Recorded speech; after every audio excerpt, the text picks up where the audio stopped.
Welcome to episode 110 of the Nerd Social Club podcast. We've been away for a couple of weeks, and in those couple of weeks, we have had the finale of Boba Fett and one of the most Star Wars episodes of Star Wars that I think we've ever had in our lives. And we'll talk about that a little bit later because we don't want to, if you're listening or you're watching on YouTube, we are currently live on YouTube. We don't want to spoil that for you, so we'll leave that to a little bit later on. It is, of course, Ped and Aaron. Aaron, how you doing, mate? I'm good. It's in the throes of winter here in Pennsylvania. It's actually been cold this time around. The last couple of years, it's been kind of tepid, but it's actually been cold. So just trying to deal with that at the moment, and been watching a lot of films and playing some PlayStation. It does. I mean, you get it. I can see. This is the thing about like the UK and like America, certainly like you're on the East Coast. It's I always feel like we're sort of parallel to each other, but we never get the same weather. But we're not parallel to each other, and yet you get mad and you get mad weather. It's just I'll never quite understand American weather. It's so strange. It's like really, really cold in the winter, and like where you are, but in the summer it's really hot. Like and yet here it's just always wet. So I don't get how yous have got like how that happens, but because it just feels like we're I was gonna say we get the actual like seasons that come in as well. Yeah. Like spring, like it's still cold, but it's not as cold. And then it warms up and gets hotter and hotter, and then you get the summer, and then it cools down, and then you get the fall, where the fall can be weird as well because you wake up and it's cold, and then all of a sudden, like in the afternoon, you're dealing with like summer temperatures. Yeah, when I used to go I was just gonna say we lost the seasons with Brexit. It was part of the deal. Europe got to keep the seasons, and we lost them. So we are pretty much seasonless here now in the UK. Like literally, we are. It's always just wet. It's just always wet, and it's never really that cold. And yeah, summers are getting hotter. I've noticed that, but it's just generally wet. Yeah, beautiful. I was gonna say just the joy, and it's kind of why like people ask me like, God, why are Brits so miserable sometimes? I was like, have you seen the weather? Have you seen the weather that we have to live through? Yeah, it's like it's grey and it's wet all of the time. It's just grim, pretty much all of the time. So that's why because we never get any variation. We never get any variation on anything, do we? We never get any variation. It's just always great. But there you go, good stuff. We don't. How about you, Ped? How are you? I am not sure how much more of life I can take. That's where I am with the world. That's fair. Fair. I'm here to talk about things that are unrelated to men kicking a ball around the pitch. Because that is the thing. This is the happy place. This is the safe space. This is the happy place. This is the place, in case anyone is currently watching on the YouTube, where we talk about all things films, all things TV, all things gaming. We can talk gaming now because we've welcomed Aaron into the bosom of PS5, so he feels part of the fan. And I want to start with that. With that. So you are playing The Last of Us, aren't you? I have started, yes. I have started. It's been a little busy and hectic, and I've not had the time to devote to it that I want to, but I have started it, yes. And how is it for you so far? You only just got into it, and I know you're still in the city, aren't you? Yeah, I'm trying to escape, so I'm still kind of like part like tutorial way through. Like I've met some of the clickers, and the runners, and I've not long met Ellie, and we're trying to get out the city, and that's about as far as I am. But you have had the beginning, haven't you? You have had the prologue. Yeah. Has that give you a good handle on the writing for this game and the emotional pull of the game and the characters? Yeah, like there's definitely, obviously, because you obviously play that first level as who you are, or won't go into it just in case anyone hasn't played it, even though it's this point 7 years old, 6 years old. But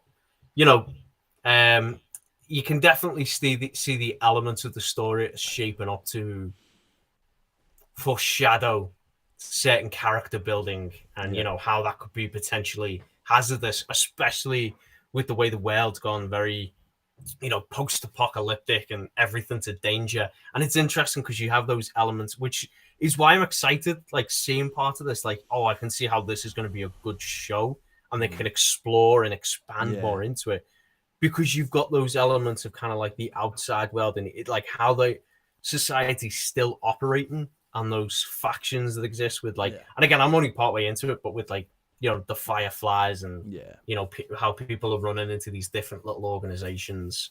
So I'm excited to get more into it. I got my one buddy to play it who lives local, and he said the same thing. It kind of starts off a little slow. It's hard to get into in parts, but he said he got into one part. He goes, "Oh, that was pretty good actually." He goes, it's still all right, but that was a really good part." And then he got dead addicted to it, and he just hammered through it. And he goes, "Oh, it turned out to be amazing." The beginning bit in the city is as you just said there. It's a bit tutorial-ish, and you're playing in like, you know, a lot of stealthy, sneaky bits, and it's just getting you. Yeah, you're creeping around, like trying to find like little exit holes, and it makes it difficult because it's hard to see. It's a dark game in the city as well. Yeah, I must admit that doesn't change, but you get in more. You get more into the wider world, and you get like a little bit more in rural situations and abandoned places, and it's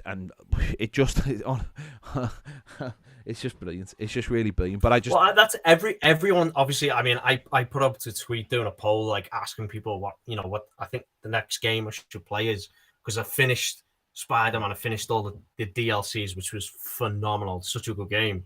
And you know, that one came out as the winner as far as The Last of Us. So there's no reason it wouldn't be a good game. Like, I'm not obviously not believe it's just right at the beginning. It's hard to kind of sink your teeth into. You're still trying to figure things out. And it is a game where it is actually a game where you want to try and dedicate maybe 2-3 hours at a time to. And I know that's not always easy to do, but it really is that kind of game where you want to get through a section at a time rather than it be like dropping in, dropping out. I know that's tough. Time wise. Yeah. But it is that kind of game where you feel like you want to do a chapter at a time, and then you know, and then the more you do that, the more fulfilling it is, because it does feel like then more like a TV show or whatever. So it's interesting that as you play through it, there's parts of the game obviously when you're sneaking through and you're trying to avoid military, but it's that element of the story that they're still talking, they're sharing like. That story, and as you go through, so you're having to like listen and concentrate while like trying to discover and figure out which way to go. Yeah, there are little moments where, like, you know, there's like you're walking away and you can still hear them, and like it is a very talky game, and it is about, like, you know, making sure you're hearing all the little bits and pieces. It's like anything. It's like any good TV show or any film. You want to make sure you're hearing everything and taking on board everything, because it's a story. Ultimately, it's a story that you're playing. It's not like that's the difference between this and some other games, and that's why I think it's the best game, is because the narrative is so important. The story is so important. Joel and Ellie's story is so important. It's why it's going to make a really good TV show, because the story part of it is so strong and the writing's so good. So looking forward to hearing your progress as we go through. I bought the remastered version of Uncharted 4 for £10, because I already had Uncharted 4 from the PS4. And I finished it in like a week, and I'd totally forgotten how good it was. And it's just, and all I'm thinking is now is this Uncharted film, which comes out this week, it better be good, because this again, Uncharted, Naughty Dog, same company make The Last of Us. The writing is so strong that the film has got so much to live up to, and I'm not sure it can live up to it, because obviously but the only advantage it's got is it's starting again from the beginning.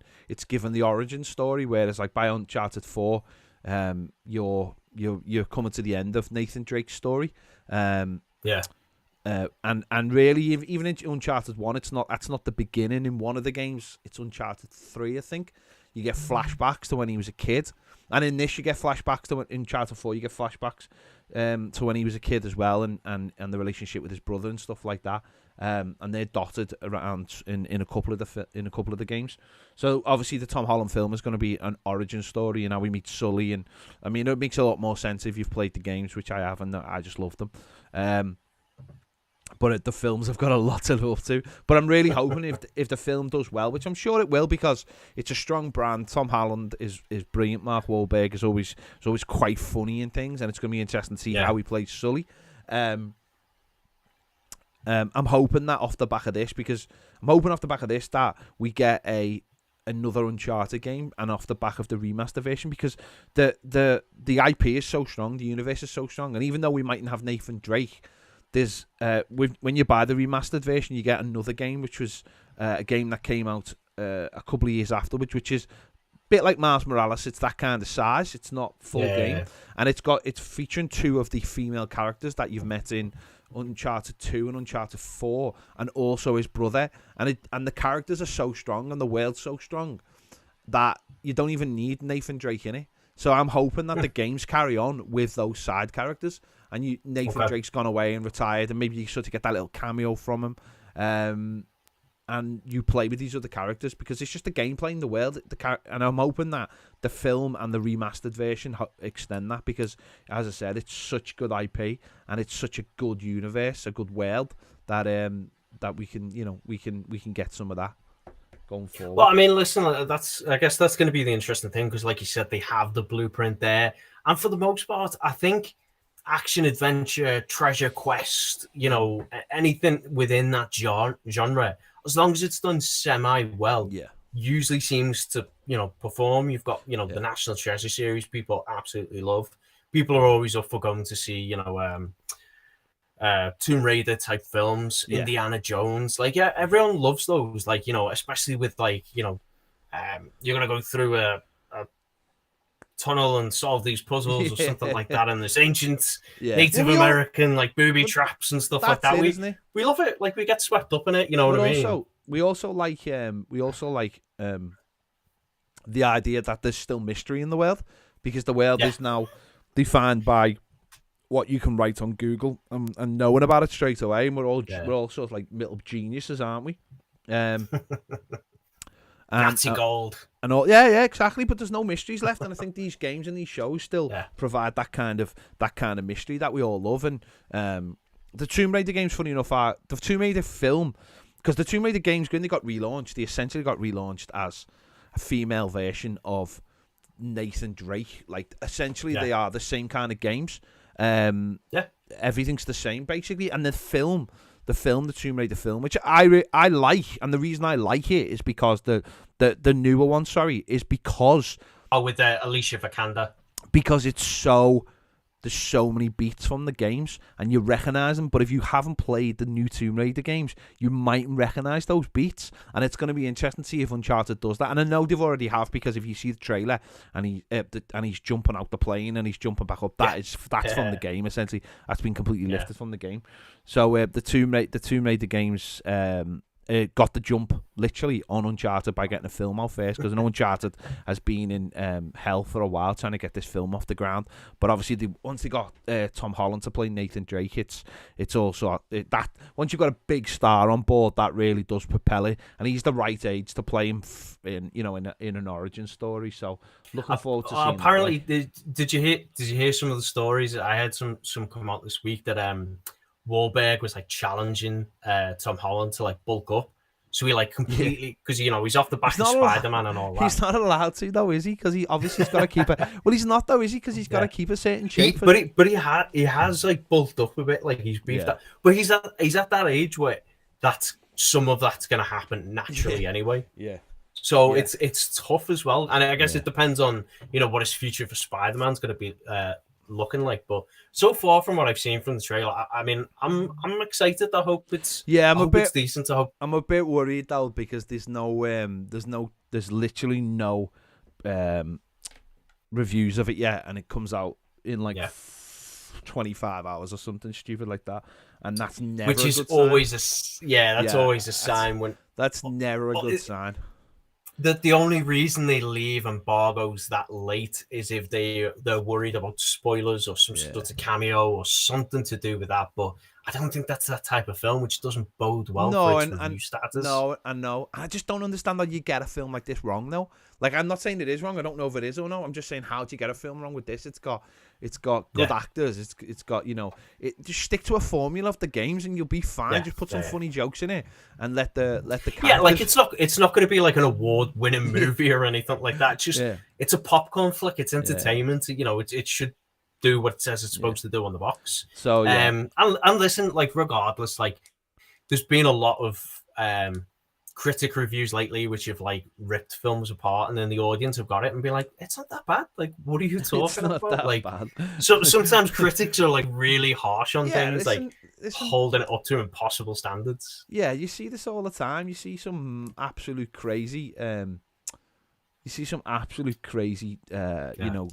reviews for films, and you're just like, no, they're good, solid films. Like if it's not like Dune, that's a complete failure, and you're like, not every film needs to be like. That's not how you measure films. Like they're, completely different genres and all that, and like completely different scope. But just while we're on gaming, obviously, Sony have reacted to Microsoft buying Activision. Blizzard, which it means that they get the Call of Duty games but they've bought Bungie, which essentially makes Halo, which there was a trailer for Halo this week as well, for the TV show. I've never played Halo games because they're Xbox exclusives, so I've never played them, and I've seen the trailer. So not even like the originals from back in the day. Like, you've always been a PlayStation person. Oh, I wouldn't have an Xbox.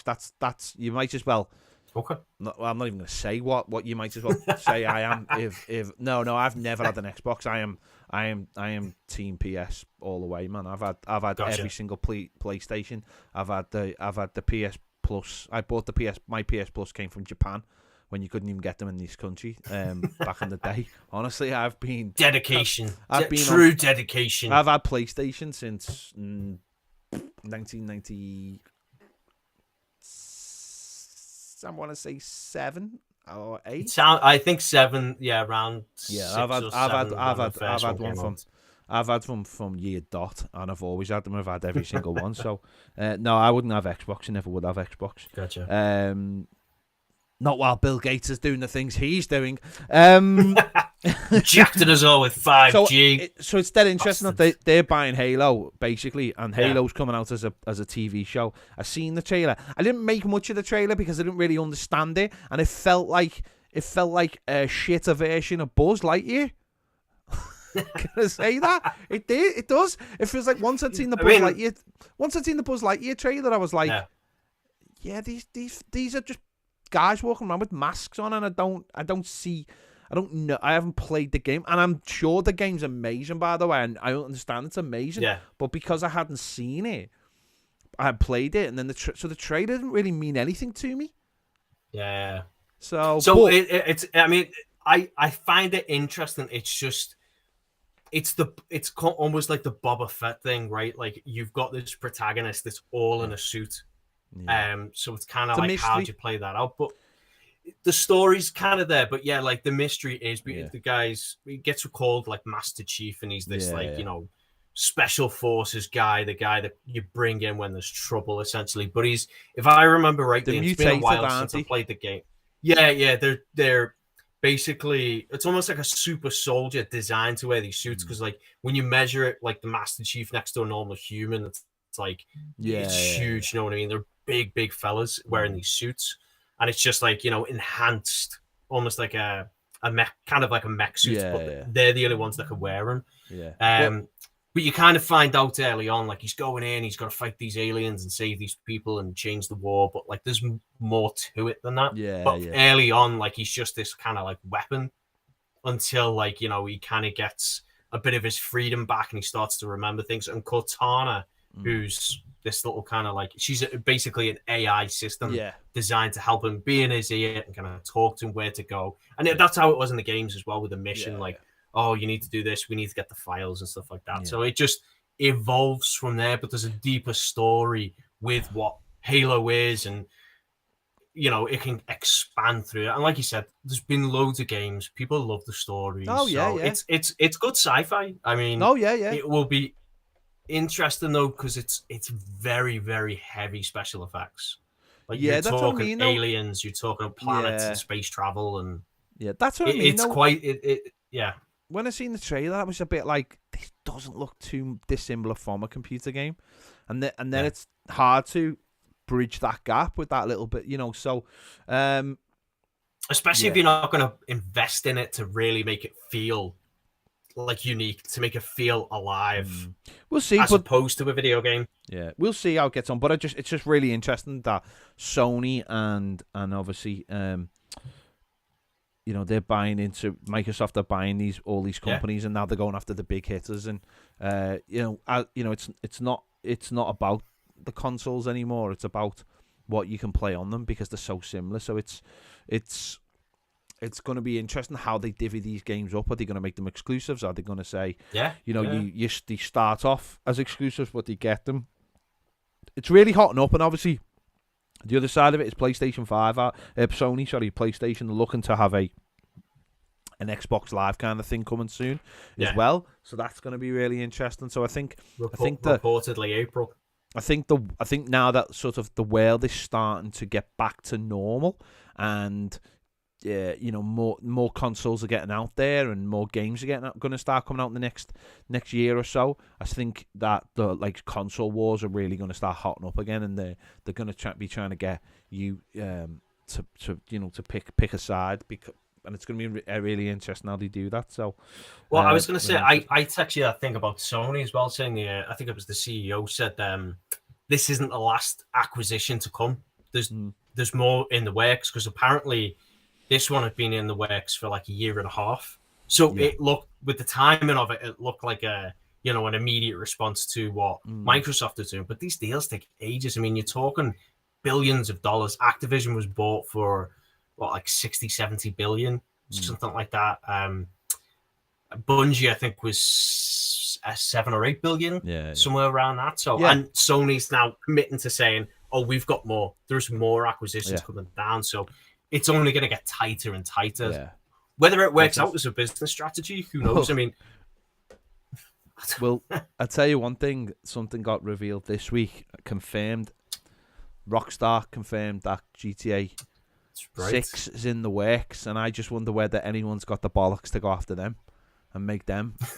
That would be the big one. I mean, that would be the big one. They've got GTA, Red Dead are the two ones that spring to mind. They're the biggest games of all. They're like the two biggest games of all time. Like Grand Theft Auto 5 has outsold anything else in any other media. Hasn't it been on 3 different generations of platforms as well? And they're remaking it. They're remaking it for PS5 as well. And it's sold more than any other media. It's made more money than any other media. You can keep your Star Wars, you can keep your MCU. It's sold more than anything. It's ridiculous, and I just wonder when anyone's got the bollocks to try and buy that. I can't imagine anyone have the money, and I can't actually imagine Rockstar would sell. But I was going to say it would have to be an absolute ridiculous offer for Rocksteady to even consider it, because at the moment they can produce a game like that and be on all platforms and sit pretty and kind of be happy with it, because they're able to control their own destiny and pocket all that money. If they're paid out by someone, top dogs are probably going to get nice big bonuses and maybe walk away. But at the end of the day, whoever owns them would be pocketing all the revenue. Never getting that money. They're never getting that money, because that's just that is. It seems like a big ask. Yeah. Because GTA 5, and then possibly big ask. GTA 5 and Red Dead 2. I mean, that'll be that. I mean, I would advise you to get Red Dead 2. Because I've already got too many games on my list of things to play. I know. In fact, I don't know why I didn't tell you to get Red Dead 2 in the first place, because it's such a good game, and it's such a there's so much Americana in it as well. Like there's a proper like when you're playing it, the life of them the life they live is so appealing as well. It just harps. It's so appealing because it harps back to this time when America was just about to,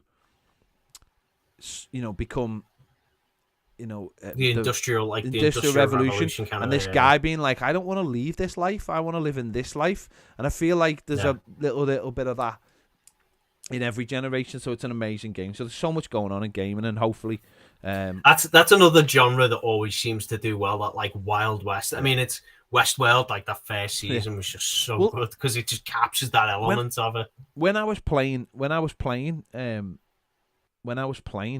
Dead, all I wanted to do was watch. I just wanted to watch Westworld.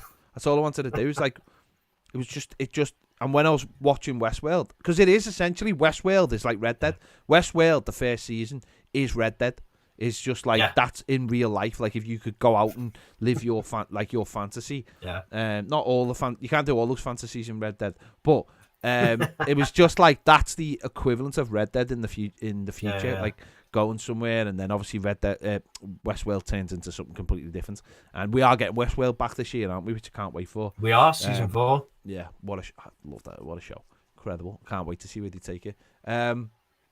But yeah, especially of that season 3. Season 3 was so good. Yeah, it was amazing. It was amazing at the end when you sort of went, okay, this is all a bit mad. But it's all a bit mad, isn't it? Basic Trig in the comments says, Basic Trig in the comments says, I want an Alpha prequel. I want an I don't know, but Red Dead 1 is the prequel, but is a See, this is the thing about Red Dead, right? You've never played it, obviously, but Red Dead 1, right? Everyone played that. Well, a lot of people played it. And then you play Red Dead 2. But I never played Red Dead 1 all the way through.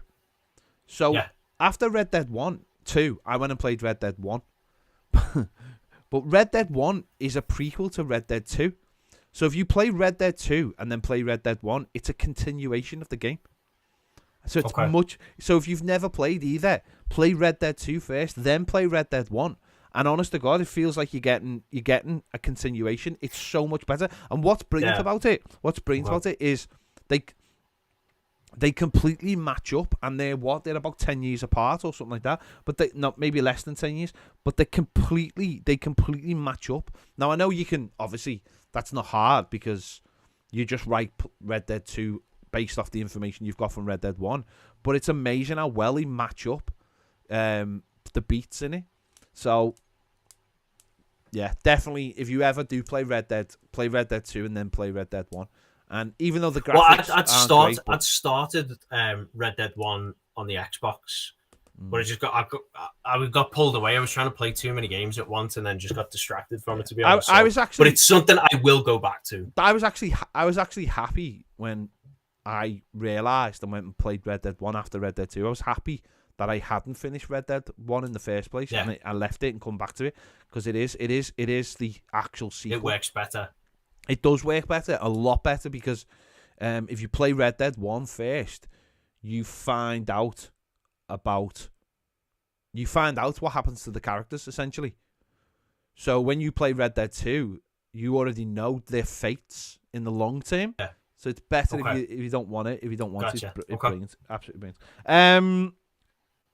Very quickly, anything you've been watching in the last week or two that is noteworthy? So most of what I've been trying to catch up on TV shows here and there, but most of what I've been into TV show wise, which has been few and far between, which for me is unusual, but I've been watching Peacemaker on HBO Max, which is phenomenal. Because it's obviously the side story about what happens with the Suicide Squad, and it's just pure unadulterated James Gunn. Like it's just madness. It's just good fun. It's a James Gunn like story, a superhero story, and it's just mental. But it's so good, and it's actually got similar vibes from how the Suicide Squad kind of went about, but it's got. First of all, like the title sequence, like this intro music they've got for it, it's being battered about that everyone who watches it says, "Oh, I usually just when you watch something on Netflix or whatever, it gives you the option to skip the intro, like whatever the song is. Everyone I've ever spoken to about the show doesn't skip the intro song. It's that good. It's that funny of an intro thing, because they do this like choreographed dance. It's a dance number, isn't it? Yeah. Yeah, but it's badly. It's like performed in a very mediocre way. But the song is like pure James Gunn, like not pop rock, but like alt rock, like, you know, his kind of jam, like energetic kind of jam. It's just funny. It is a very, very funny show, and John Cena's good, and it's different as well. Like, it moves the character of Peacemaker along from where he was. Like, he's not just necessarily like a rule follower now. Like, he's had, after what he's gone through in the Suicide Squad, he's having like trying to think about his life and what's going on, and then you meet his dad, who's this like hardcore neo-Nazi. What was his name? I think his name's like the White Dragon or something like that. And he was actually like, it's actually like a DC villain, and it's just again, James Gunn leans fully into it. It's mad. Highly recommend watching it. It's good. I haven't started. I'm not really. I don't know. I've not been pulled to watch that yet. I don't know why. I think it's. I don't know. I will start it, but I only started Cobra Kai last week, and I only got 2 episodes in, and I haven't even gone back to it yet. I need to just finish it because I watched the first 2 episodes. I struggle with Cobra Kai season. What are we on? Season 3, season 4. Season 4 now. Yeah. I think I just need to watch it till it's done, and then I can. Yeah, whatever happens. But yeah. So I will watch that. And as I say, I've been playing a lot of PS5, so I haven't watched loads. But a lot of people. See, I think for me, I've been watching a ton of movies. Like, I've just been back to back jumping, because I got invited on But Why Though into this like a award show discussion. Hello. I know they're all Rotten Tomatoes certified. I feel very, very out of my depth. But they've been given kind of like recommendations of things to watch for, like, not because it's an interesting group, so everyone's kind of been recommending like, here's some movies that probably won't get nominated but deserve to be nominated. Like, give it a watch. It's different. It's out there, and so I've just been trying to like crush through a lot of those. Like, I don't know if you've seen Don't Look Up on Netflix. Yeah, I've seen it. Yeah, just phenomenal. Can we talk about that? I literally watched it on the day it came out. Yeah, go on. It absolutely deserves to be talked about, because it has been getting railroaded. Like, people despise this film. Of course, no, they don't despise it whatsoever. What they do is they feel attacked. They don't want to look in the mirror. I mean, there's the whole point of the film, and there's large segments of it. I mean, where it's like it's an amazing film, and anyone who attacks it is someone who feels threatened by it or sees themselves in it. Essentially, it's brilliant. It's so clever. I've seen lots of people say lots of silly things about it. It's so well done. I'm a big fan. Yeah. I'm a big fan of the of Adam McKay. The Big Short is an amazing film about how what happened in 2008 with the markets crashing, and I know he did another one you liked with about Cheney, wasn't it? Yeah, he did Vice, which was Christian Bale played Dick Cheney, and that is just phenomenal as well. Again, how it's like again one of those, it's showing you how Dick Cheney basically run the country when George W. Bush was in charge. But it's a very sort of like, there's a lot of turning to the camera and that kind of thing and explaining. It's the same in The Big Short. It's the same in this. It's so cleverly done. You're always like looking at. They're always like winking to the camera, but it's so cleverly done, and it's a very uncomfortable watch for a lot of people. Yeah, but I was just saying the acting in it is phenomenal. I mean, those characters go all in on those roles. Like, they completely like embody like who they're supposed to be. Like, I mean, even with the Leo's character, and I've completely forgotten the names of them by now, but like when at one point he gets this like notoriety and he's like sitting on home, he's like, I've got to answer. Like, my 140,000 followers deserve to know the truth. And I'm like, oh my God, that's so Twitter. Like, Jesus. Like you get like people with these blue check marks, like, I need to spend my time on this. It's like, just go outside. It's some fresh air. It's a brilliant film, and as I say, it's you watch it and you just sit there going, yeah, we're in trouble. We're in trouble. Like watching Everton, just sit there going, we're in trouble. No, Kicks off. We're doomed. We're done. It's a very clever film. One thing I haven't watched, and someone just mentioned in the comments, and I will get round to watching it, is Reacher, which is the new one on Amazon. That's on my list as well. Which is based on the books. Anyone who's there is 2 films, Jack Reacher films, that are played by Tom Cruise, and I don't mind them. They're not bad films. They're okay. You know, they're based on a series of books. Although the guy in the book is like the guy that's in the TV show, built like a brick shithouse, which Tom Cruise isn't. But yeah, I want to see it. I want to see it because I think it is one of those programs you can just sort of binge. People have said it's a bit like Jack Ryan. It's not as good as Jack Ryan apparently, but people have said it's like Jack Ryan. So, looking forward to seeing that. But one thing I did watch this week, I watched the Tinder Swindler on Netflix, which is a 2-hour documentary about a guy who befriends women on Tinder, and then basically just decide. Well, no, he didn't decide. So he's very rich. He's from a very wealthy background. He's got all the things to back that up. He takes these women. I was going to say, you Google him online. He's there. He's got this profile of company. And he's got a blue tick on Instagram with all these pictures. He's a real guy. Followers. He's taking these women out to very posh, very expensive restaurants in flash cars. And then basically something goes wrong. He's on the run from people, and the women are needed to help him in his cause. And I won't say any more than that because it would spoil it. But he basically needs the woman who's talking at the beginning, because it's a documentary. It's real life. It creates that sense of urgency, doesn't it? Yeah. And then it's like, I need your help. Something really bad's happened, and then you start. You follow the story then, and it's a true story. It's real life. The guy who's involved is,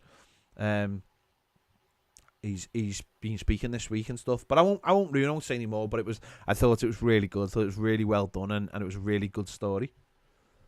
Yeah. So after I watched it, I was straight onto Instagram. Yeah. I was like looking him up, and the thing I found mad was, now, because of the documentary, you've got all these like copycat Instagram accounts looking for like social media clout. I'm like, who would want to pretend to be this man? You know what I mean? Like, that's what I found baffling. But like, I think a lot of people would want to be the man because of the life he had or has, or you know. So I was just astounded at the places he went and the money he spent. Like he truly did live the life of a multi-millionaire or a billionaire. Fella cracking life. But we won't give too much away, but it's called the Tinder Swindler, so you can sort of get a feel for what it's about. But it is really good. It is really good, and the lengths that this guy goes to, and the way the story. I was going to say the ending bit with the Dutch girl Eileen as well. Yeah. I love that bit.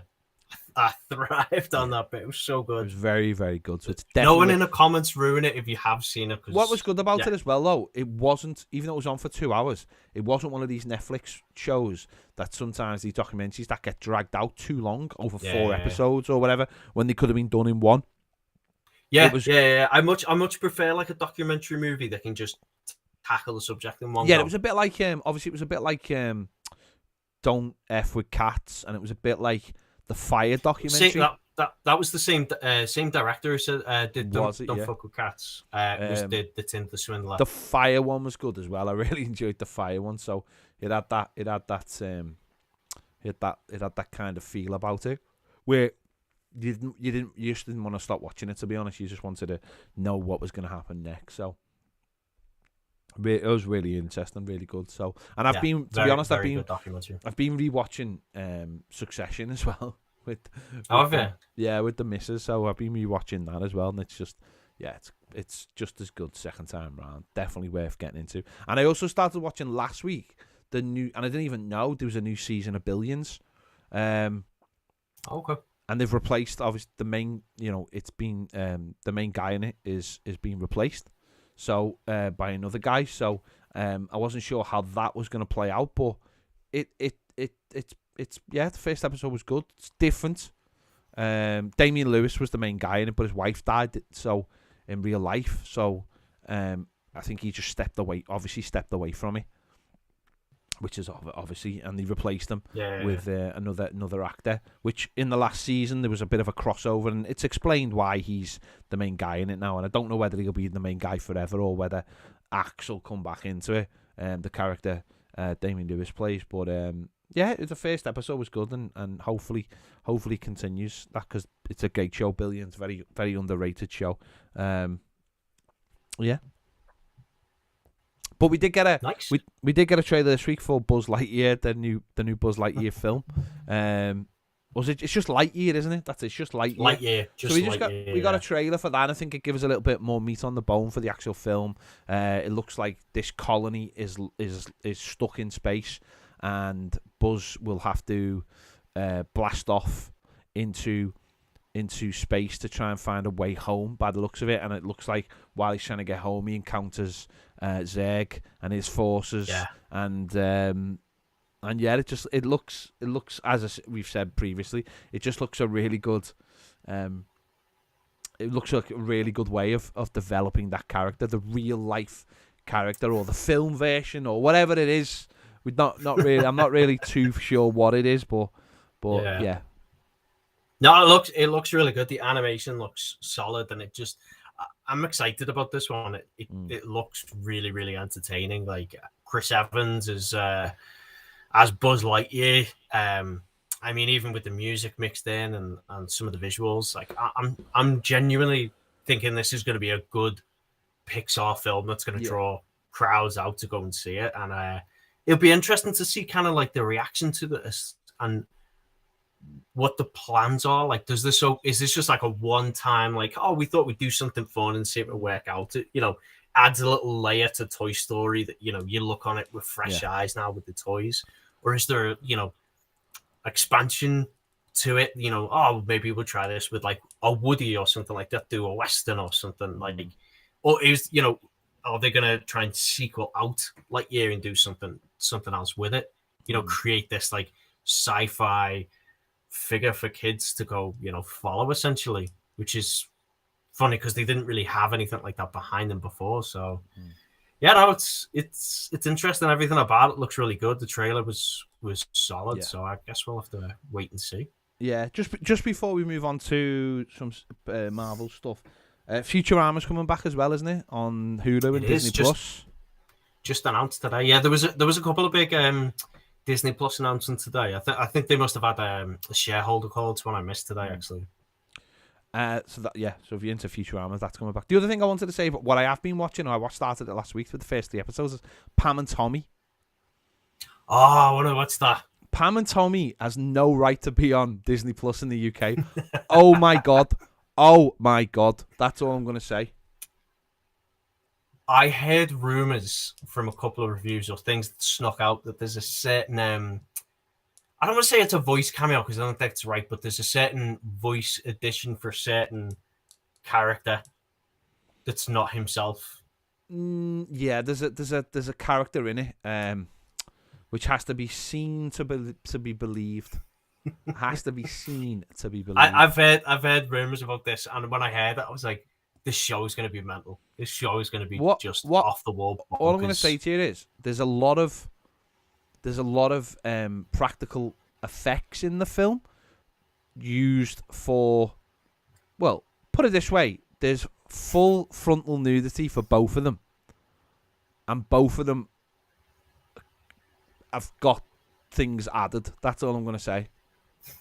To make them more like the Pamela Anderson and Tommy Lee. That's all I'm going to say. So obviously for Pamela, it's very obvious what they've added. Yeah. And for Tommy Lee, it's if you know the story of Tommy Lee, it's very obvious to know. And then for other things for her as well, there's all kinds of stuff in her mouth to make, because she looks so much like her, but there's a reason, because they've added stuff to her face, like fillers in her mouth so that her lip is like a little bit higher, and there's a forehead and all kinds. And she's got massive things as well, and yeah, personality. Yeah, and you see the lot, and in the second episode, you not only see it, you just, I won't ruin it for anyone, but honest to God, it's you're watching on Disney Plus thinking, this is wrong, this is so wrong. Like, I know in America, loving this. I know in America it's on Hulu, it's on Hulu, yeah, but over here it's on Disney Plus, and you're like, this is right. When you go on the new stuff, it's right next to Boba Fett. I'm like, this is wrong. You know, and Encanto's right next to it, and you're like, no, this is wrong. That's amazing. That's so good. But it was funny. And do you know? I saw an interview with Sebastian Stan this week, and halfway through filming, I don't know if it was the first couple of episodes or what, but he basically had to turn around and goes, Lily James is English, right? Because he couldn't believe, because she stayed in character, so she was speaking American the whole time, and he could not believe she wasn't American. Like, he had a hard time believing she was English, and I was like, okay, that's... She is very good as Pamela Anderson, like, very, very good. And he's hilarious as well. He just walks around in thongs all the time while people are building his house. And there's other things going on while people are building his house. But honestly, you've got to watch it to believe it. It is really, really good. Honestly, it's really funny. It's one I'm looking forward to actually digging into. So just don't watch it with any kids anywhere around, and make sure if you're in the UK, you've got that. You've got the code on your Disney Plus. Mummy, what is Pam and Tommy? Don't watch it. No, honestly, it's really funny. That second episode just cracked me up. It was just hilarious. The thing that happened. I need to watch it. The character, the cameo character. No, very, very good. So there was a bit of Marvel news as well today. Anthony Ramos has been cast in Ironheart as a big secret role with future MCU impact. They're your words. My words. My exact words. So this guy is coming in on a multi-show or multi-film contract? Correct. Yep, it's unknown who he is, what he's going to do, or anything like that, but the comparison that was made in, I think it was Deadline, said that he's going to be first featured in Ironheart as a similar introduction to how Jonathan Majors was introduced of He Who Remains, as kind of like that Kang variant character. But like, it's going to be some way that when he's revealed, it's going to be like, oh, we know who this is, like this big deal, and it's going to be multi-contract, so he's going to appear in other things. So I assume, have you got any thoughts?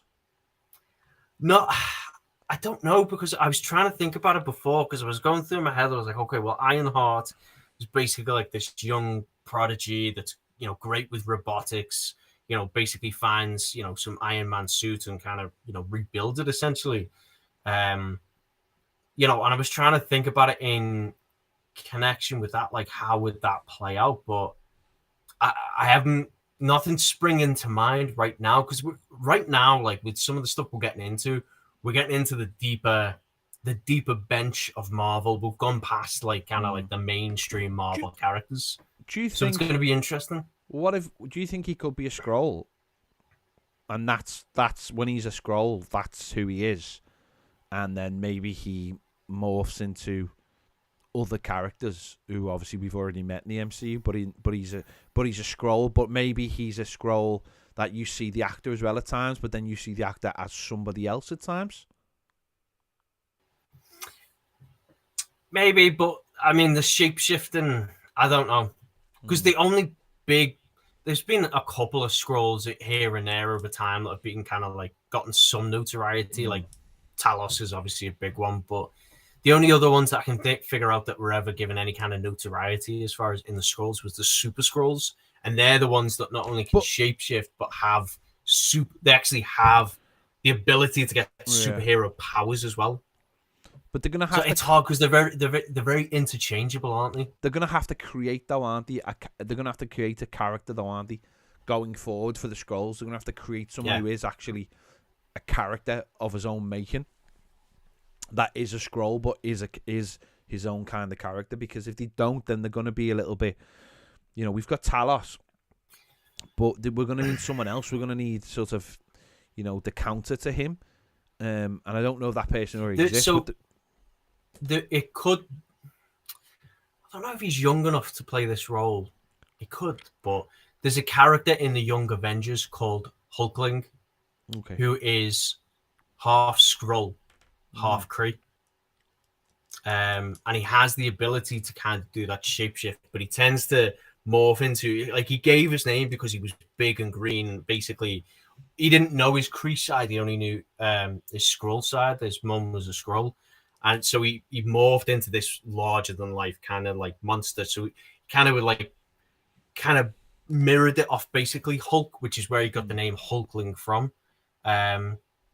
Possibility there, because you're talking about setting up these Young Avengers, but you haven't had a Hulkling yet. Because it could be along, rather than the villainous side, you could have something more on the hero side. And that's an interesting one if they get more into the Kree Skrull War as well. Having Hulkling there, because he's kind of both sides, and I believe he's got some like royal blood on the Skrull side, I think it is. So let's just say, I don't know. I have to think about it. I have to think about it a bit more to see who he could be, because we only just found out today. So, but it's going to be interesting. The fact that he's going to be in multiple films means it's not just going to be. It's either going to be a new character, like you said, like a Skrull villain that's going to be, impactful, or it's going to be someone big. I mean, maybe I don't know. I'm thinking someone like Johnny Storm, like someone notable. You know what I mean? But I don't know if that necessarily be the route they go. Hard to say. Yeah. Imagine it was. But it's big. I mean, he's a big actor. He's for anyone who doesn't know the name Anthony Ranos, he's been in Hamilton. I think he played a couple of different roles in Hamilton, and he was in The Heights as well, which he was the main protagonist in that. He was Uznavi in The Heights. So he's been getting a lot of notoriety in the US. So I think he's one of those kind of rising stars, kind of like a Jonathan Majors as well. So I think Marvel's trying to pick up those like up and coming stars and make sure they get them in now while they're exciting hot properties, and see if they can lock him in for a few big roles. Be interesting to see how it plays out and who he is. Also, there was Russell Crowe's been cast as in the Craven movie, hasn't he? The Spider-Verse Craven film. He's going to be playing a family member of Craven, is it? Who's going to be played by Aaron Taylor Johnson. Obviously of Quicksilver fame. So he's obviously already starred in DC films, in Spider-Man and Superman as Superman's father.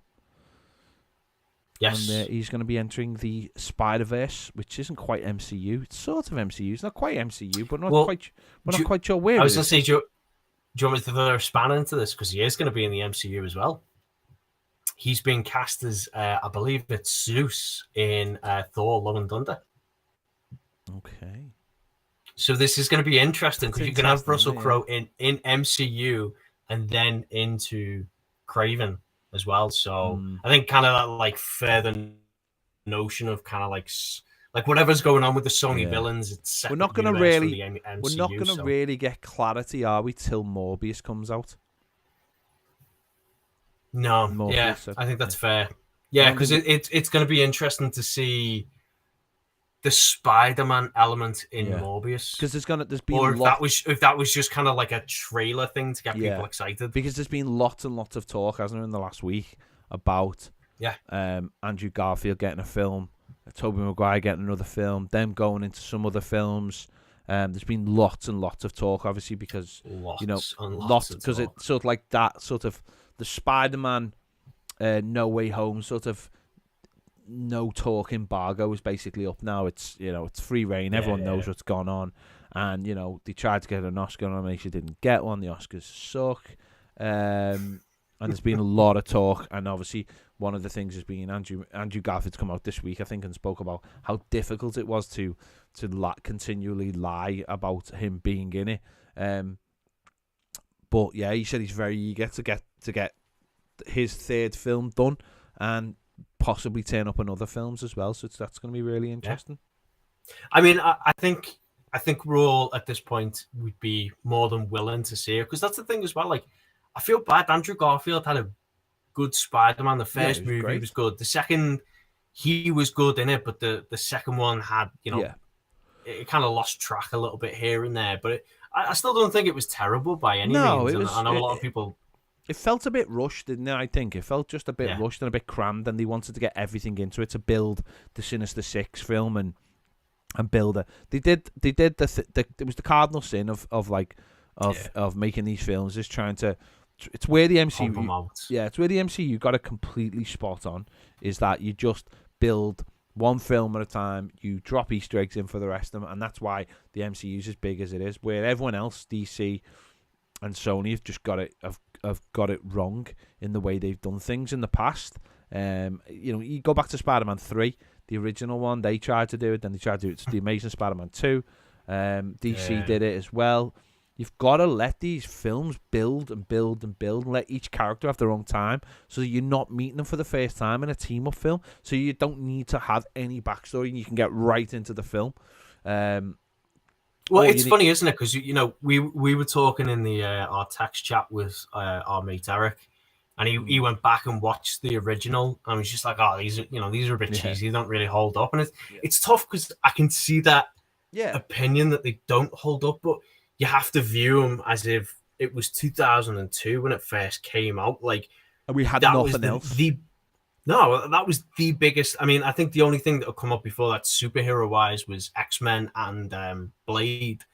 But, like, to varying degrees of success, they didn't really make that much money. Spider-Man came out and absolutely blew people away. Not only did it blow people away, but it was off the back of 9/11. Yeah. Like, you know what I mean? Like, a time when the world was reeling from a terror attack, and you've got Spider-Man swinging around New York, and it actually gave people hope. Like, people went and enjoyed that film and kind of like realized, like, oh, we take a bit of this film with us, given everything that's going on in the world. And yes, the special effects aren't fantastic, but it was also the first of its kind to try and treat superhero films like big budget box office. Yeah. And I mean, the gamble paid off. Obviously, it paved the way for everything. And I mean, I guess, can we make the comment? Could we make the statement now that is technically the first MCU film? Well, yeah. So I suppose being retrofitted in, hasn't it? So it's part of the part of the MCU now as characters. So, and that's what I was saying about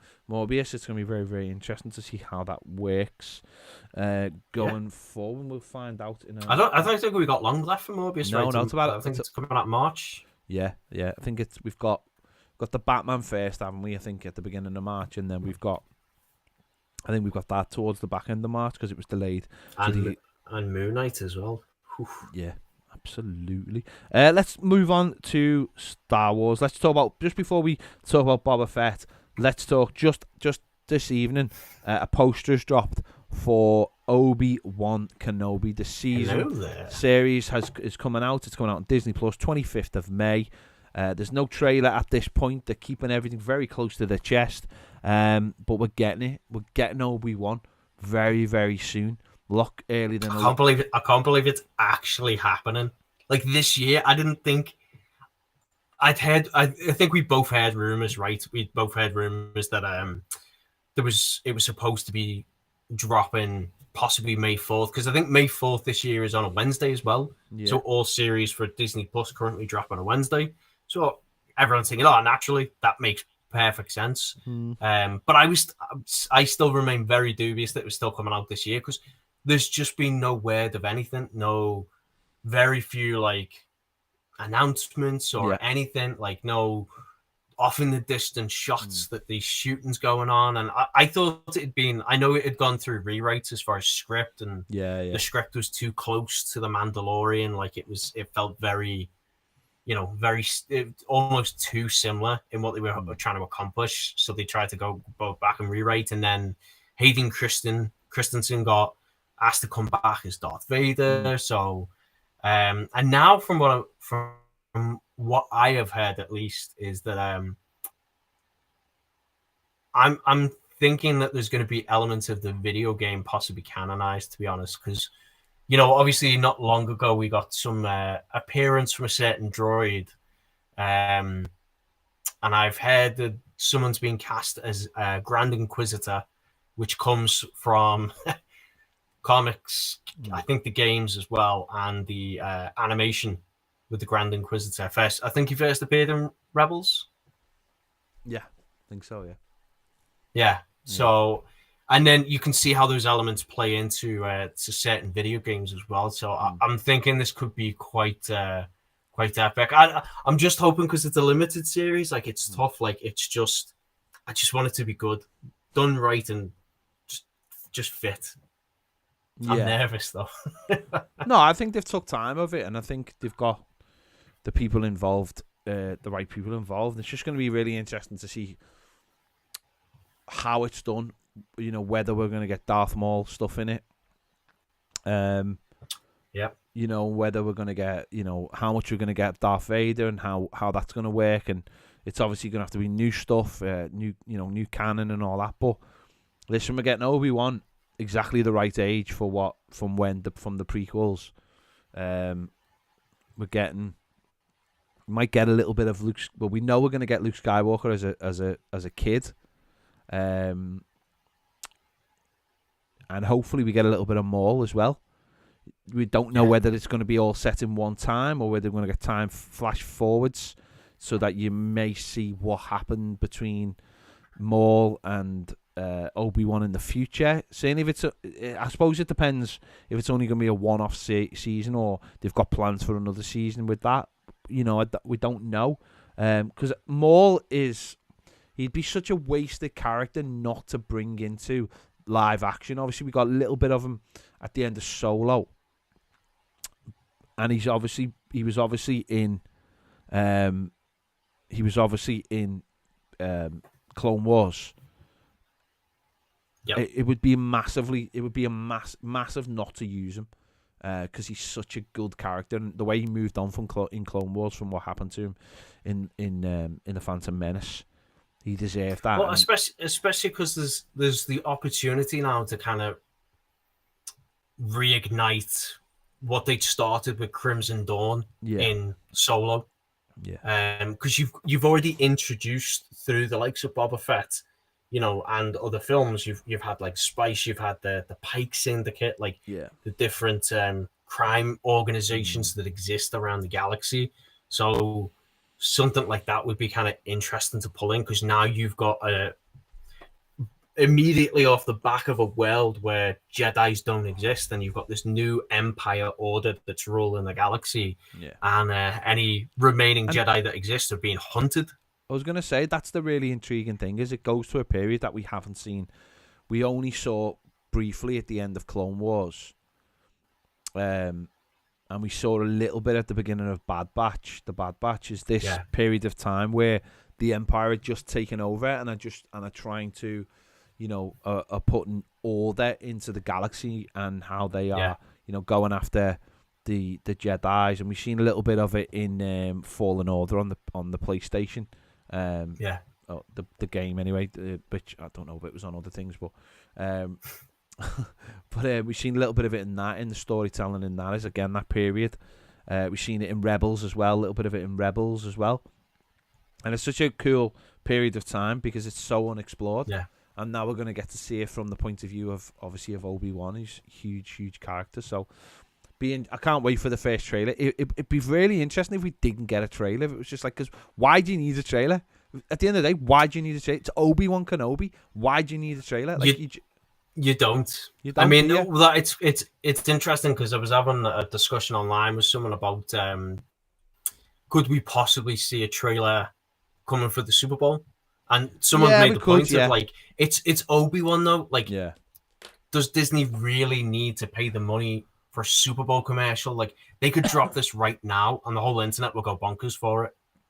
Like, it would just it demands its own audience. It's that big of a character and it's Star Wars. You know what I mean? Yeah. So, No, I mean, it's still like Super Bowl's still got the like one of the biggest audience going for a live event. However, I suppose you've still got. I can see both sides of the coin. I suppose you've got to tell people it's coming out more than anything, haven't you? You've got to tell. And if you get a 30-second clip, you're not going to give too much away. Again, it's Obi-Wan. You just put him in a hood, waving his hand, chasing some people, and that'll probably do. That'll do. Well, maybe. I mean, you could literally do like a 30-second teaser and that'd be it. Yeah. So yeah, May 25th. Obviously, massively looking forward to that. Again, bridging the gap. Let's get into Boba Fett. If you haven't watched it and you're watching live, then please go away because we're just going to be talking about it and come back all the spoilers at a later date. We were here a couple of weeks ago or 2-3 weeks ago and we were talking about Boba Fett, middle of the season, and a lot of people weren't fully convinced, and I'm still not sure people are fully convinced. But we got, was it episode 5? We got Mando. And that changed everything, didn't it? Episode 5 changed everything about it. We had no more flashbacks, and we got Mando, and it was straight in Mando episode. You know, we seen him using the dark saber. You know, we just got a full on Mando episode. We obviously missing Grogu, and yet it sort of took an upwards turn for a lot of people because it simply became a slightly different show with Mando involved. Yeah, absolutely. Yeah, I think it caught everyone off guard, and for a lot of people, it was kind of like with what they'd introduced and what they'd done visually, because you had that kind of essentially kind of had that Halo arc. Which is funny because we were just talking about Halo not long ago, like that living quarter, that an amazing visual of kind of like where they were living. Yeah, you reintroduced the armorer and Vizsla. You had some very cool things, some very good visuals, some backstory as far as the dark saber and its history, and just even seeing like Mando struggling to use it, which I find very interesting because I don't know. It felt very like in relation to the dark saber. It felt very Harry Potter, meaning like how the wizard the wand chooses a wizard. Yeah, and it felt very much like that. And I've not ever seen that talked about. No, in regards to lightsabers, especially because you've got General Grievous running around like throwing 6 or 7 lightsabers but the dark saber is different though, isn't it? I mean, it's just different. Oh, it is. It's got different energy about it. It's got a different thing going for it. It's got, it crackles. It wants the energy wants to burst out of it. It's got something a little bit different. And don't forget, we're normally used to watching Jedis have a lightsaber. Yeah. We're not used to seeing someone who's not. And we did see Sabine in Rebels being taught how to use one by a Jedi, so she was getting proper Jedi training. And she had to learn how to use it, and he's not been taught how to use it. He's been told he's been having to do it off his own back, and he's learning more about it. And in this episode, the armorer was showing him how to use it and showing him why it was important, and then the backstory for it, and that was all really interesting. And then we got even like how it felt heavy, like it started to get heavy because you even see Vizsla like he's trying to lift it, and I want to see more of that as well, if I'm honest. Like, what does that mean? What's the energy behind that? Like, what's going on there? Because again, we've never had any story like that in regards to lightsabers. And if it's just this one specifically, why is it this one specifically? Yeah, and it was Paz Vizsla. It was part of his family, wasn't it? His family was descending from the Jedi. So really, really interesting. Then obviously we got him building his new ship, and testing out his new ship. And the modified Naboo starfighter. Yeah, so again, if Astro were here, he'd be giving us the exact model. Yeah, so that was again, we got the throwback to Phantom Menace, and we got the throwback to Anakin in that, and we got obviously he test flew it on the pod racer track. So there's lots of throwbacks to the Phantom Menace in this episode. I was going to say, did you see the parallel with the part he got off the Jawas as well, like that long pipe? Yeah. Which was from A New Hope when they used to prop up the garbage chute as well. Yeah. I was just like, oh, that's mad. Like the things that they're bringing out in these shows, like just these little, like, oh, it was just a thing in the background. Now it serves a purpose. Like the show in the, like, how many times have we seen the ice cream maker like become like a canteen holder now? And, like, it's everywhere. And obviously he got his spear melted down. Because the armorer said, there shouldn't be a weapon that can harm a Mandalorian, and obviously they made a little chainmail shirt for Grogu, which in last week's episode was taken, and then we got like the ultimate of ultimate Star Wars episodes. We go to a planet with Luke training Grogu. Luke looking much better in this episode than he did in the last episode of The Mandalorian. He's training him. He's teaching him all about Yoda, and you're starting to see him. You're seeing the school being built, and we get Ahsoka speaking to Luke, talking about the friend of the family. It was just too much. It was just too much Star Wars. We are not worthy. It was just too. It was just like. Don't get me wrong. A lot of it was like you know, especially for like Ahsoka, and obviously we got Cad Bane later on. Like it's for people who are obviously who have watched, Clone Wars and Rebels and the Bad Batch. These, you're watching these and you're really excited, but the average maybe Star Wars fan or people who just watch the films won't have known.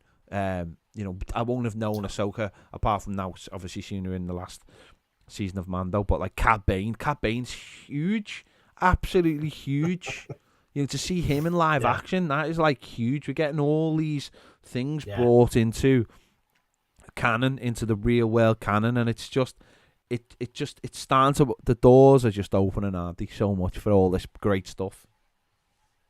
Yeah, I mean it's just crazy now. Like I honestly I think when it comes to trying to like forecast or predict what's next for Star Wars, it really does feel like, hey, absolutely anything is on the table at this point. They could bring in people from like Battlefront as far as the video games, as Cal Kestis, Jedi Fallen Order, like any from the comics, like anything's game. Like they're up for just making like Star Wars content. Exactly, and we got a Fallen Order like Easter egg in one of the episodes as well with the droid, and all these little things are just there's so much attention going into it, and obviously Cad Bane was such a big thing. But obviously we got to the end of episode 6, and Luke gave Grogu the choice: Yoda's lightsaber, or Mando's shirt, essentially. But what's interesting about that is that Grogu obviously has learned, or what we've seen the flashback, didn't we, last week as well? The flashback of Order 66 and him being in the Jedi Temple. And there's a lot of interest to know where he was. A lot of speculation that maybe he was inside R2D2 and he was seeing it from within R2D2, so that's why they couldn't see him and that's why he got away. But seeing that, and Luke said a really interesting thing when he said I'm not teaching him anything, he's just remembering, because he blocked out what had happened while he was in the temple. And the thing about it is, he is 50, but he can live to like 900, so he could go back to keep being a Jedi if he wanted to. But he is becoming the definition of what pre-Rizla was, which was a Mandalorian Jedi, and that's where it's sort of heading, isn't it, now, by the looks of it? No, it's going to be interesting, and it's kind of like, I think as the audience we're all kind of watching it, like shouting at Luke, like, no, he doesn't have to just be a Jedi. He can be a Jedi and a Mandalorian. Like, why not merge the two? Like, it was which was funny because Luke was, he did the same thing. It was like Yoda told him, like, oh, if you leave now, you'll never complete your training. Like, he did the same. Yeah. He didn't give up his attachments. And Ahsoka, but it's funny because and Ahsoka left the Jedi Order as well.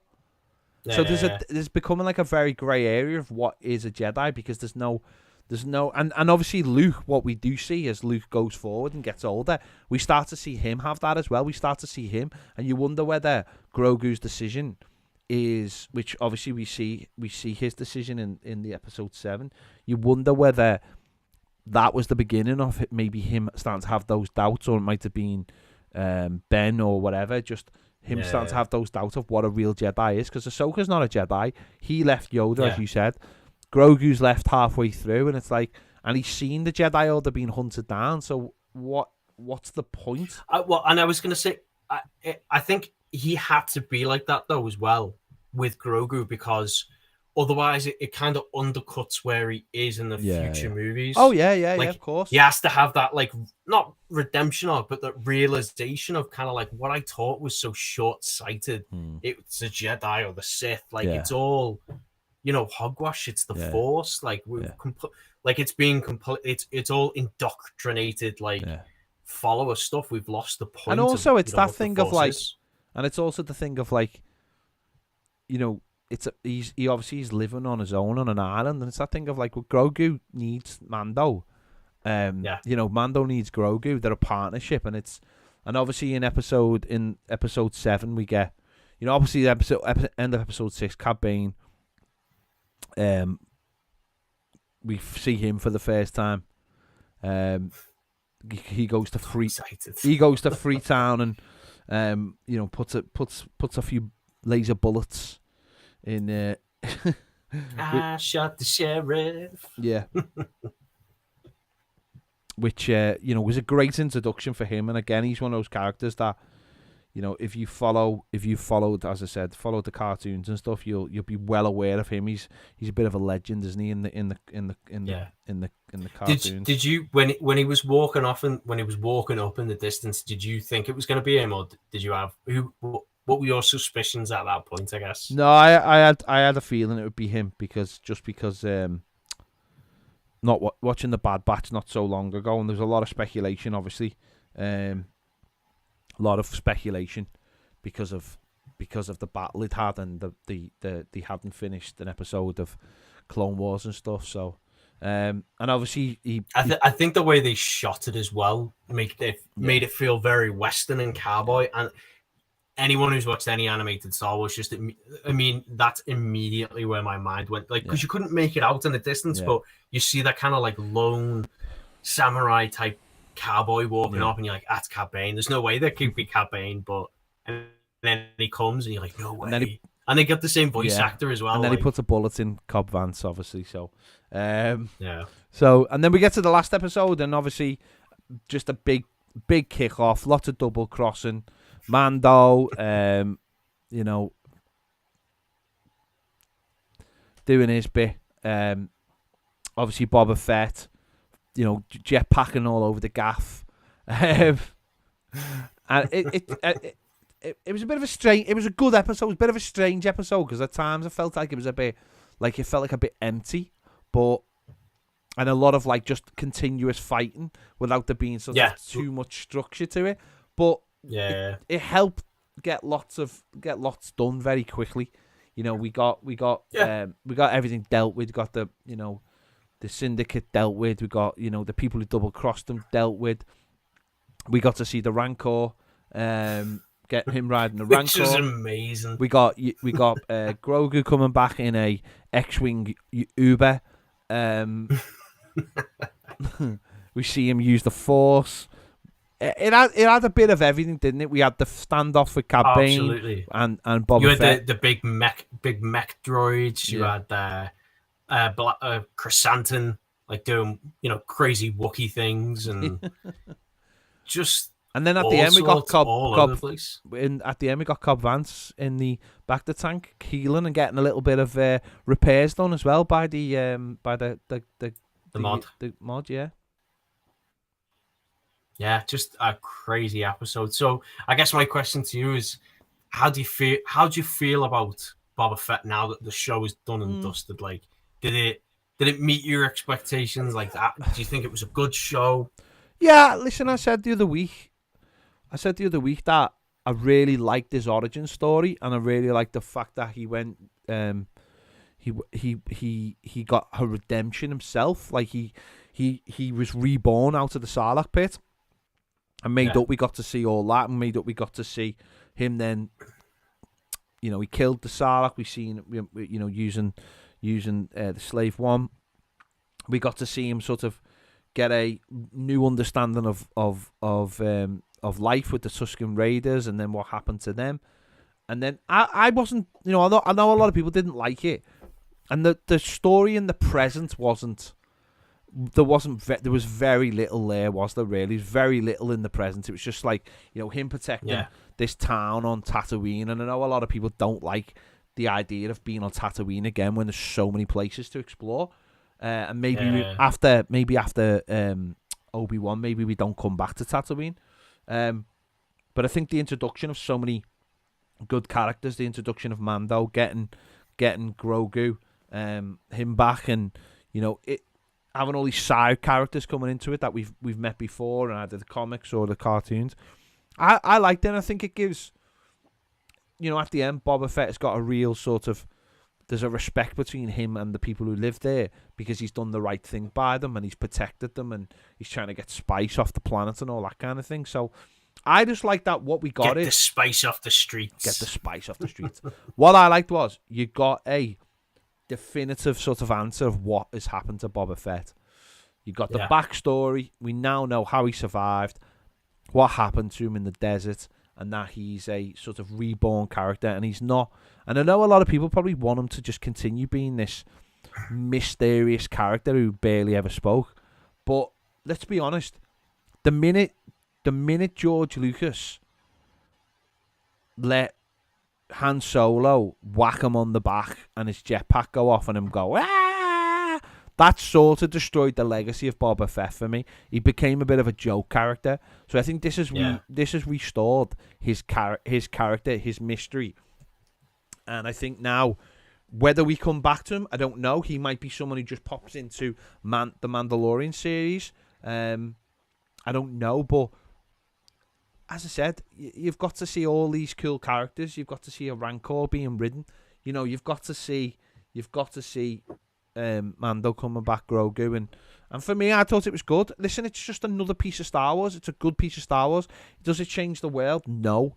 Does it have that sort of and does it have the sort of way you felt when you saw the X-wing pull into the final episode of Mando and the hooded figure walk through and you know, rip up all the robots? No. But then again, the episode with Ahsoka, the episode, you know, episode 6 with Ahsoka and with Luke Skywalker and with Grogu and with Cad Bane being introduced was unbelievable. And I think we have been spoiled a little bit, because Mando, certainly season 2, was really, really good, but Boba Fett was the original.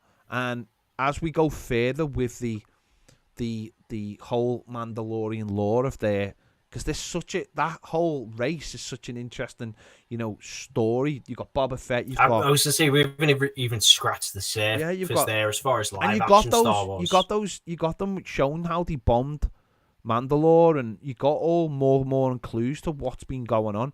The dark saber. You got more and more into.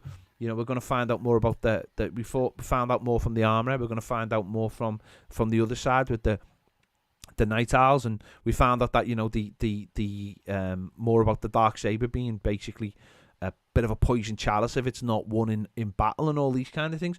That side of things is really, really interesting, and this all started in Clone Wars, where we started to find out more about that race, and I think that's where we're going. And Boba Fett's just one part of it, and he used to be the only. Don't forget, he used to be the only part of it, so he deserved to have his story fulfilled.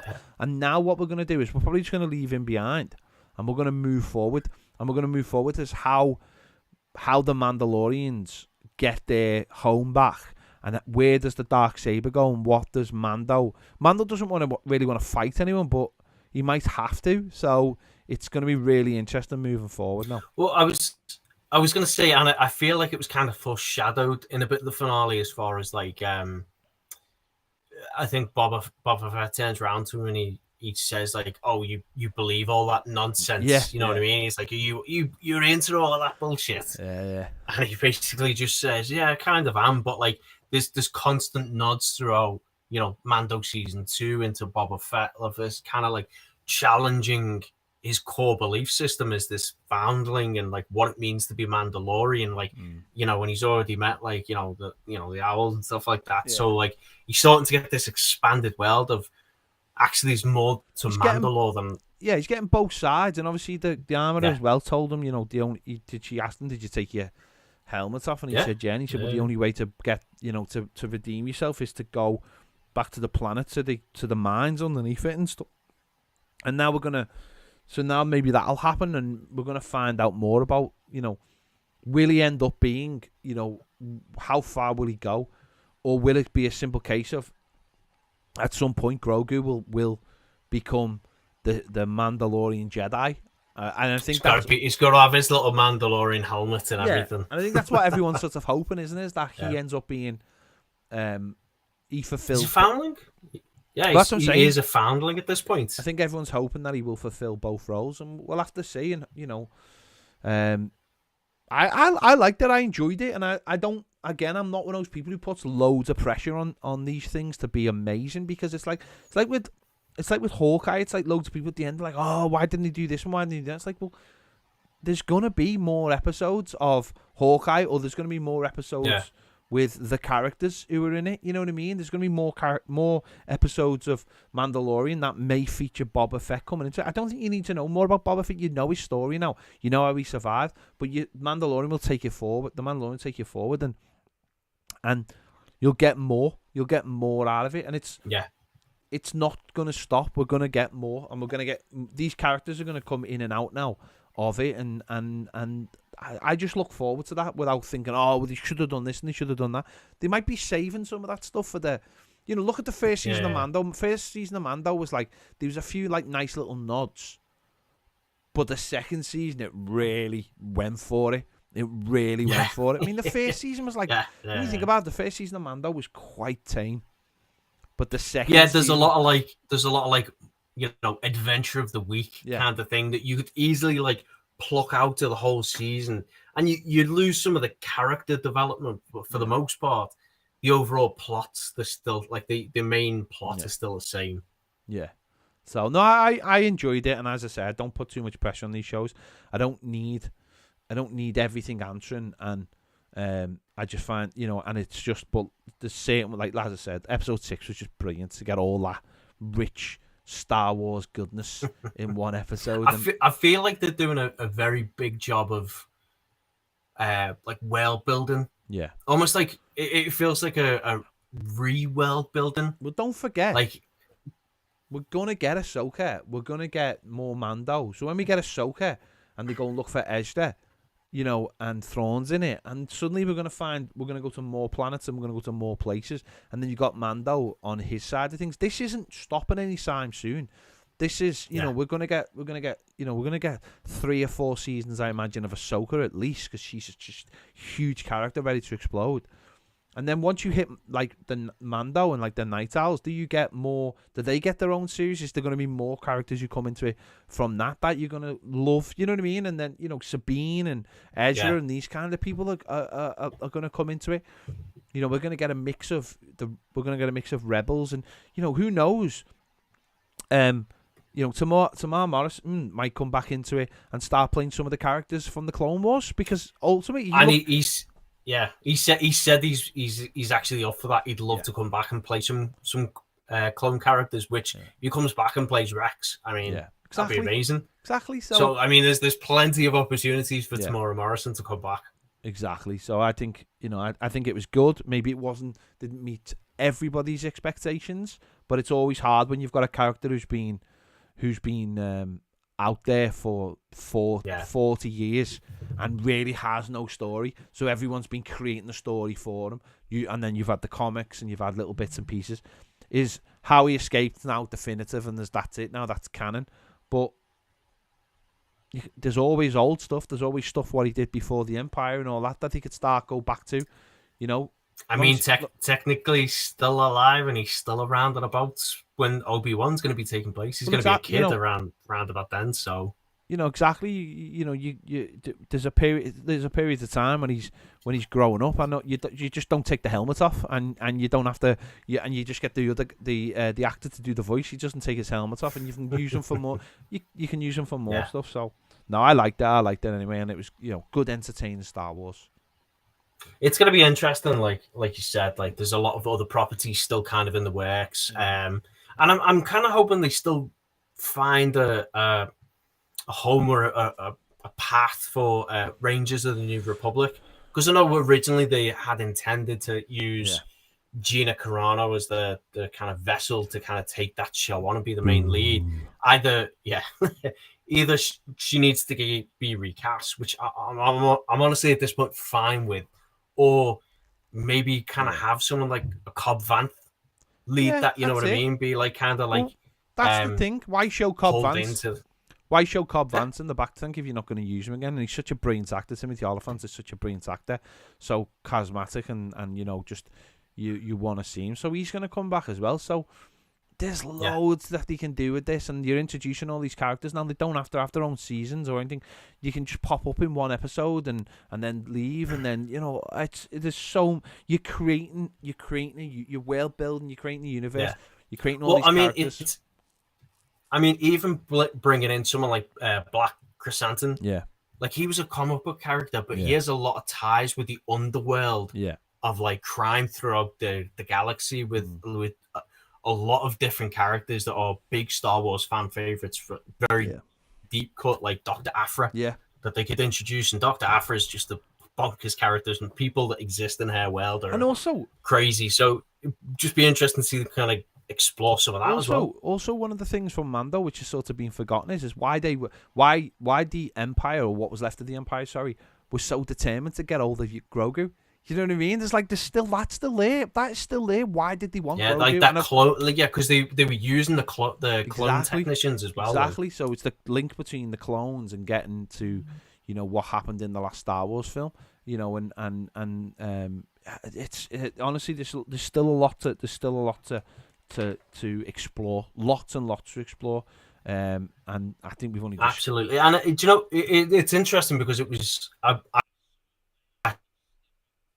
saw a snippet today that was discussed during the Disney shareholders event that they held, and they kind of discussed just their general approach to content on the platform, and they admit that they kind of they short-sightedly didn't plan for enough content to be on the platform, and they're looking at the statistics as far as what age groups or demographics are viewing certain things, and they realize I think there's 50% of their subscription base is all adult with no families. Like they're going on to the platform and watching this stuff. So I think there's rumors now suggesting that what Chapek was talking about was possibly putting more money into seeing if adult content may work, and just in general putting into production, putting investment into actual content that's going to start to hit the platform. So their big two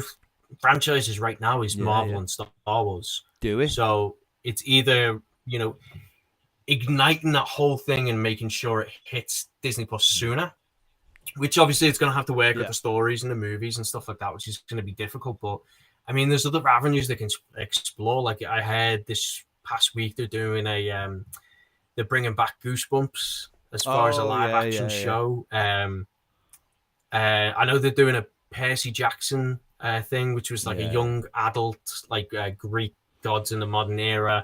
They're bringing back Tim Allen to do the next Santa Claus. It's going to be a one-time limited series. That's it. We've spoken about this before. They've got so much IP that they could use, and obviously a lot of it is reflected by what they use, what the what films people watch and stuff. So it's going to be.